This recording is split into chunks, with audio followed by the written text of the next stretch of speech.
So I'm going to give you the big pro tip here. When you're installing these little bolts that go on the charge tube onto the actual intake manifold, you will need something like this. This is a wobble tip 5mm long handle T-wrench. Just buy one. Before you even order the kit, just buy one, okay? And the other thing I'm finding is that some of these holes, as they are drilled in this piece, lining up with here, don't line up very well. I got some that just walk right in, others that are binding like crazy. I'm sure they're not cross-threaded, because if you look through the hole with a light, you can see that the two holes are not lined up. And even with this thing, it's hard for me to get them locked all the way in with this teeny little handle here.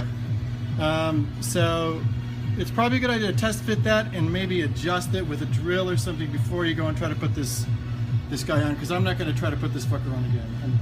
I'm done dealing with it. So, plus the fact that you're using, you know, this boot while you're doing the install, and you know, things are tight when you put this on even without the clamps on. It's always pulling on this thing, and it makes it even tougher to sort of find the alignment, you know? Throughout this process, there's been two tools that have been really instrumental for me. One of them is this one. It is a goat hoof trimmer. Boom! Just like that. You just buy them at tractorsupply.com. Tractorsupply.com. They're not that expensive. They have a serrated edge. And if you get, you know, if you get the tube right inside the V and you squeeze, it will cut.